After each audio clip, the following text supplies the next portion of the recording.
okuningi engizokusho bangcwele ngizosho lokho nje kafushane bese ngihlala phansi. Haleluya. Uma uyifunda ke lencwadi uqala nayo phansi iyachaza lana ukuthi kwakukhona owesilisa egama lakhe linguZakhariya. Haleluya. Angihlupha amehlo manje ayangigulisa bangcwele ngodlala. Kodwa ke uZakhariya. Haleluya. Owayegane umama abathi uElizabeth. Haleluya bangcwele. Lithi iBhayibheli base behlala isikhathi eside bengabathola abantwana. Haleluya bangcwele. Haleluya.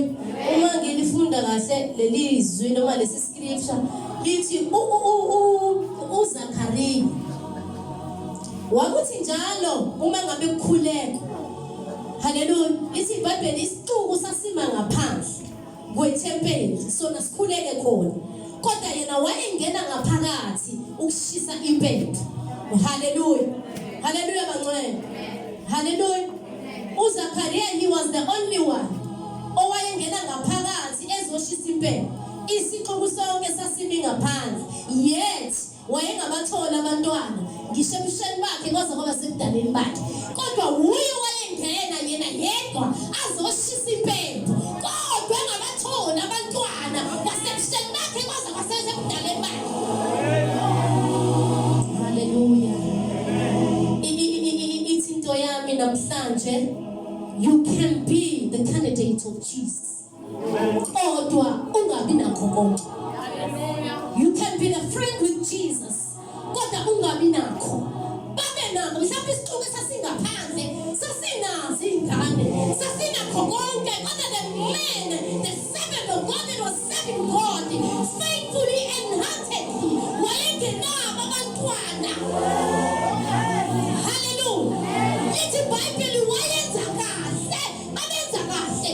Akukho lapho abengenzi kahle khona. He was a faithful servant of God. Hallelujah. Enza umsebenzi kaNkulunkulu with or without ukuba nabantwana. Her wife she was a barren, wangathola abantwana. Hallelujah. She wangakhona ukukhonzima isibeletho sakhe sasingakhonzima. Hallelujah. Yes, the man of God, every timeekuzoba ukhuleko ungena ngaphakathi. Hallelujah. Hallelujah bangcwele. Enhlizweni yami ngiye ngathi mangifunda le ncwadi ngathi it seems like it was a process yempilo kaZakhariya noElizabeth. Therefore kwezinye izikhathi we don't have to ignore the process. Yeah. We don't have to jump siye ngasekugcineni and ignore the process. We have to follow the process. Kufanele sihambe the process in order to maintain what you have given. Hallelujah. Uyakwazi maintain into inikiwe ngoba you know the pain of the process. Hallelujah. If you don't know the pain, you will fail to maintain what God has given you, what God gives you, because you will never to have it through the process. Hallelujah. Sidlule intweni ngoba uNkulunkulu ufuna ukusinikeza i-assurance yokuthi lezi zinto azosinika zona will be able to maintain. Hallelujah. Akusho ukuthi uma umntwana kaNkulunkulu azikho izinto ezizokungahlelela. Lalela. uZakhariya wayesemsefa uNkulunkulu almost impilo yakhe yonke. Yet wayengabathola abantwana. Almost impilo yakhe yonke. Kodwa wayengabathola abantwana. Lithi iBhayibheli wathi mayisengenile towards nasekugcineni kwempilo yakhe. Ngoba emshini bakhe bonke akabatholanga abantwana. Kodwa elokhu ehamba along the process. Ehamba along the process. Ehamba along the process. God was looking upon him. God was looking upon him along the process. As you're coming in and out. As you're coming in and out. God is watching. God is looking upon you. Hallelujah. It's iBhayibheli. Wangena ngaphakathi kanti ngelinye ilanga elinye ley'nsuku angakaze acabanga uHezekiya. Hallelujah. Lithi wathi mefika ngaphakathi ezohlukisa impepho bangcwele wayifica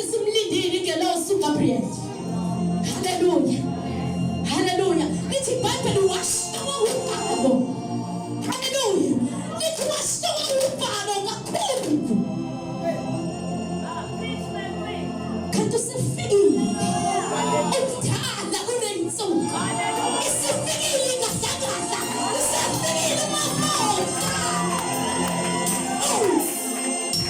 isifikile indoda yamazwi haleluya yebo Zakariya awunabo abantwana kodwa uNkulunkulu is looking upon you hallelujah God was shaping you God was pruning you along the process. Don't run away for your process. Don't run away from your process and don't overstay in the process. Hallelujah. Don't overstay in the process. Hallelujah. Ithi iBhayibheli esengenile ngaphakathi. Ingelosi yasiyamtshela indaba ezinhle. Hallelujah ukuthi wena umkakho uzokhulelwa. Azabe indodana okuthiwa uJohana. Le ndodana izobe ihlukile. Yathi le ndodana izophendula abantu. Ngoba uNkulunkulu utakubekele yona. Ubona ithatha isikhathi eside kangaka. Ayifani neyakade into yakho. Uphethe into ehlukile. Akukhathaleki ngisho uthola usuna 50 years. Ngisho ungayithola una 40 years. Kodwa okusalayo yehlukile yakho. Hallelujah. Lithi iBhayibheli yakhuluma naye ingelosi yathi lalela-ke umuntu wakho lo uElizabeth uzomumatha athole umntwana uJohane futhi ngeke azafane nabanye abantwana ukuzala kwakhe kuzophendula izizwe kuzozala abantu uthi kanjani ngoba wami unkosikazi usemdala kangaka uthi yabona-ke ngoba ikhona into engitshela yona ngizokuvala umlomo wayisimungulu uyozazana uJohane kukhona abazovaleka imilomo mhlazane kuzala uJohane that's where you can be uzozala uJohane akhathaleki isikhathi eside kangakanani kodwa uJohane uzozala bazovaleka imilomo kuzophenduka imungulu futhi uma uqhamuka babheke emasayidini bengazi ukuthi benze njani bafisa ukuphi umgodi ngoba usezele uJohane uzozala abantu kumbuso kaNkulunkulu. Hallelujah. Hallelujah. Kunabantu uNkulunkulu ababizela ukuthi ba-receive into zabo on the early stage. Kunabantu ababizela ukuzala uJohane babo on the late stage. Hallelujah. Ungamdawuthi uNkulunkulu. Hallelujah. Ungalingi umdawuthi uNkulunkulu. Uyazi ehamba-ke uZakariya uphinde esixukwini. Sekuyabonakala akasakwazi ukukhuluma. Lithi iBhayibheli savele sabona isixuku ukuthi hayi ubeka vele nengelosi khona ahlangane naye. Yingakho ungasakhulumeli. Uhlangane nento uyancipha ukukhuluma. Kubonakala izenzo ukuthi khona into ahlangane nayo. Thank you, Jesus. Sibona ngesizwe sika-Elizabeth silokhu siyakhula indoda uthula khulumeki kodwa izenzo ziyenzeka kodwa umlomo uthule amagama wethu kodwa nasi isizwe siyakhula. Hallelujah. Ithi iBhayibheli wavaleka for 9 months. Hallelujah. Hallelujah. Uthi uma seyibona uElizabeth lithi iBhayibheli wathula wasaba ukusho bayazi abesifazane uma uphuzile ukuthola umntwana sewudlulelwe isikhathi asithi isikhathi sokudlula kodwa amehlo asuke sekubhekile uzawulona wenze njani uyazala noma uyayikhipha noma ithi into yakhe. Hallelujah. Mhlazane ubamba uyathula uyifihle lento ungasho. Hallelujah. Ngoba usuke ungazi noma uzothi uyasho phela iphuma. Ukusho kwakho awubaza bakuthanda noma bangathandi. Mhlawumbe ukusho kwakho kuzodestroyeka lento. Noma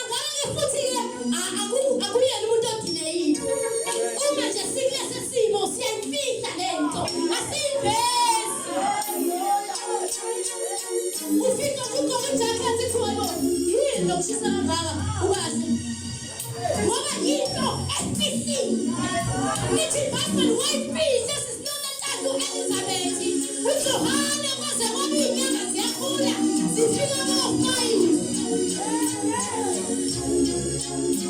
ufakale sebubunda ethi awu wabubulu Elizabeth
Amasimu angavezi ukudla izimvu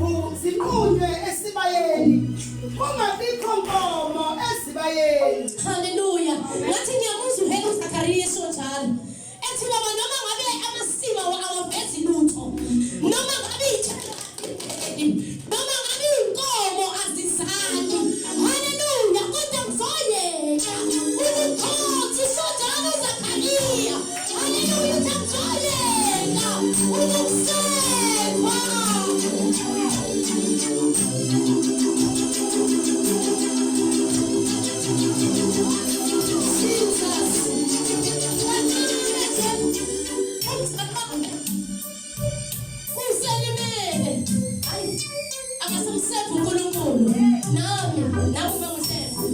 ngimtshela umfundisi ngicela ungangisebenzisi ngoba ngilimele kodwa namhlanje uZakhariya uvule iphezi ngeyami impilo nami ngumfundisi ngomuntu nami ngumfundisi ngiyakuzwa ubuhlungu haleluya kodwa namhlanje uZakhariya ungivezeleni into ukuthi noma ngabe udlulwe yimali uzungamhlubula uNkulunkulu ungamkhazisa uNkulunkulu ungamsala